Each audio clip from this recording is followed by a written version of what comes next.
Hello mga kabayan! Ito na naman ang inyong lingkod, si Kabayan Calvi na magdadala sa inyo sa mga magagandang destinasyon dito sa Hungary. Ngayong araw nga pala ay dadalhin ko kayo sa isa din sa pinakasikat at pinakadinadayo na destinasyon dito sa Hungary. At alam ko magugustuhan niyo ito. Ito ang Fashion Street dito sa Hungary. Pero bagong lahat, tignan muna natin kung paano pumunta dito. Kung kayo ay manggagaling sa New Gati at balak nyo mag-drive or if may sarili naman kayong sasakyan, pag bumisita kayo dito, 6 minutes ang travel time.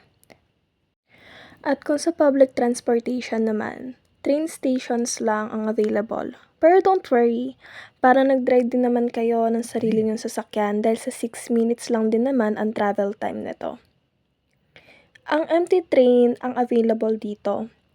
Walk lang kayo ng 2 minutes papunta sa mismong station at bababa naman kayo sa station sa Diakfering-tér at pagbaba naman doon, another 2 minutes na din naman na lakad papunta sa Fashion Street. Kung makikita natin dito, itong Fashion Street na ito ay malapit lang din naman sa Basilica. Kaya sure tayo na marami pa tayong pwedeng puntahan.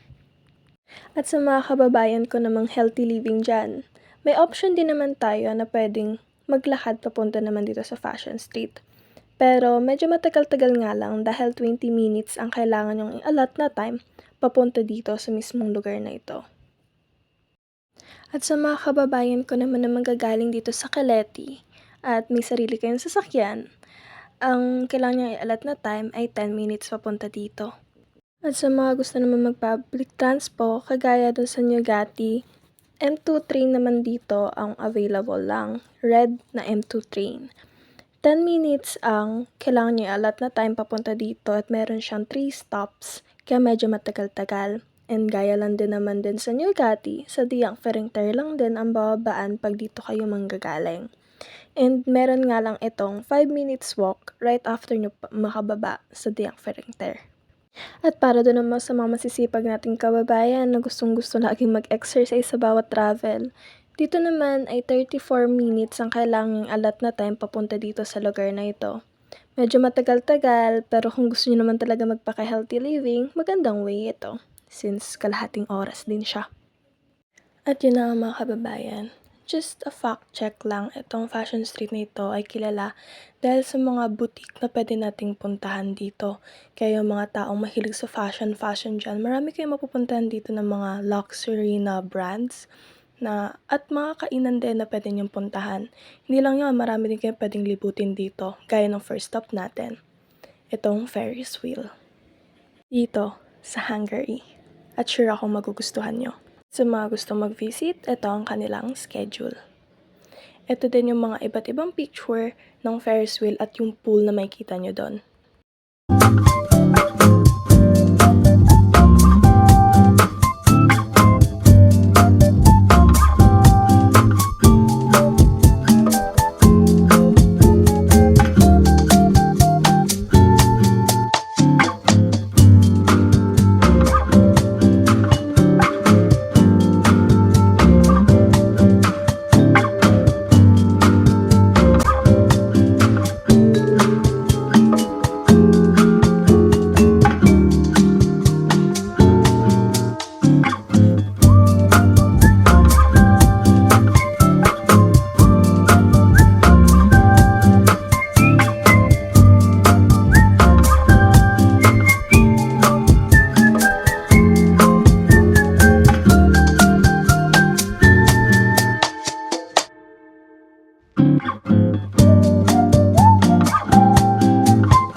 Ferris wheel kanina mga kababayan, yung pool na binanggit ko, pwede kayo maglublob ng mga paa nyo doon if ever na good na kayo maglibot-libot sa iba't ibang store dito sa Fashion Street. At isa din pala sa pinaka dinadayo dito sa Fashion Street ito, itong malaking buwan na nakikita nyo dito sa video na ito. Kasi kung makikita natin, para siyang nakalutang sa ere.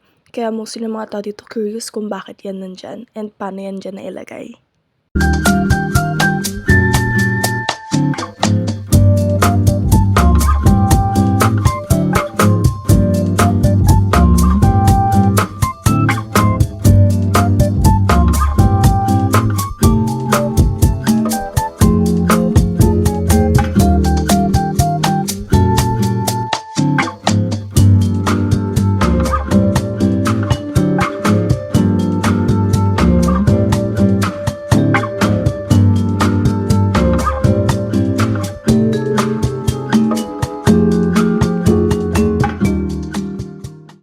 At ayun na nga mga kababayan, isa din pala sa mga pinasok namin ay itong sikat na bilihan ng mga souvenir dito. Dahil makakabili kayo ng mga souvenir dito sa iba't ibang bansa kahit hindi na kayo physically na pumunta doon at bumisita sa bansang yon. Makakabili kayo ng katulad nito, ang mga alak na ito na sikat sa bansang Barcelona. Makakabili din kayo ng mga beer nila rito kahit na andito kayo sa Hungary. Pero ang pinunta namin dito sa shop na ito ay ang kanilang couple shirt dito sa Budapest dahil sobrang ganda talaga.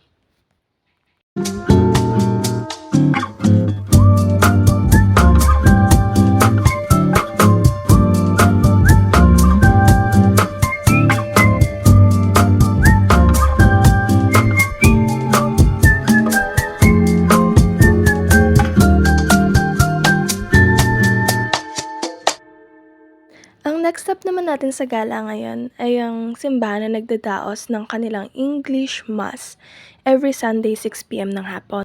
Dito sa Hungary, itong simbahan lang na to at ang St. Stephen na merong English Mass dito sa Budapest. At ito ang Mother Church of Our Lady of the Assumption. Dito, sa harapan nito ay makikita ang tulay na napupuno ng ilaw sa gabi at pwedeng mag-picnic sa harap ng simbahan dahil may malaki itong espasyo na pwedeng tambayan at pahingahan pag nagugutom na kayo. O diba, if ever na marami kayong kasama or mga katrabaho nyo, pamilya nyo, nakasama nyo dito, pwede rin kayo mag-quality time at maglatag lang kayo ng picnic blanket dyan. O diba, ang ganda. At higit sa lahat, hindi nyo na kailangan gumastos ng malaki. Ton Ichi naman ang ating next na pupuntahan kung saan kilala sila sa pinakamasarap na ramen dito sa Hungary. Kung nagtitipid kayo pero gusto nyo pa rin ng sulit at masarap na pagkain, bisitahin nyo ang store nila na makakabili kayo ng 2K forint to 4K forint na ramen na sobrang sarap at mga side dish na nasa 1,800 forint to 2,500 forint lang. At mafe-feel nyo na nasa Japan kayo. Dahil hindi lang naman dahil sa lasa ng pagkain, kung hindi dahil na rin sa design ng mismong store. I suggest na lang na magdala na lang kayo ng sarili nyong drinks kasi medyo mahal drinks nila dito. Kaya, yun lang tanging suggestion ko, pero sulit na sulit din naman ang binayad nyo.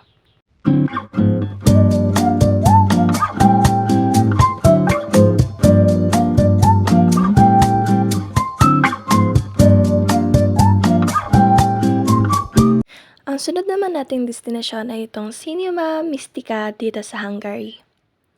Ito ay makikita natin din sa Fashion Street, pero sila ay nasa pinakadulo ng Diyang Furniture. Yung pala nakita nyo kanina ay ang kanilang schedule if ever na nag-iisip kayo, nagbabalak kayo na bumisita dito. Itong Cinema Mistika, isa itong museum na napakaganda. Sa labas ng gusaling ito at idadagdag mo pa ang pinakinatatayuan niya na napapaligiran na magaganda at nagtataas ang lumang gusali. At syempre, napakaganda din lalo sa loob nito kung sinasabi ko na sa inyo. Kasi punong-puno ng ilaw. At syempre, makakita din kayo dito sa loob nito ng mga illusion monitors at mga AI robots. Nakakahanga, di ba talaga? Kaya ano pang inantay nyo? Bisita na.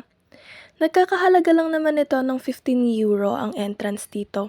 Pero sulit na rin naman kasi ang ganda-ganda rin naman ang makikita nyo dito.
naman ang next stop natin mga kabayan. Dinarayo ang shop na ito dahil sa masarap nilang tinda na chimney cake. Lalo na isang sa mga sikat na nasa menu nila ay ang chimney ice cream cake, na siguradong masisiyahan ng mga pagbibigyan ng pasalubong na ito dahil sa labas pa lang amoy na ang sarap ng cake nila. Pati, ginagawa din ng mga product nila sa harapan mismo ng mga bumibili. At higit sa lahat, magaganda din yung mga nagtitinda dito.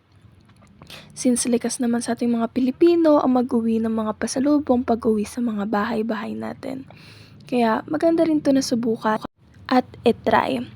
Nandun lang din naman sila located sa Fashion Street. Kaya sure akong madali lang silang mahanap. At yun na nga mga kabayan ang ating video, ang ating gala for today. Kaya kung may gusto pa kayong galaan, mag-comment down lang kayo. Salamat! Paalam! Hanggang sa susunod na gala natin mga kabayan. Paalam!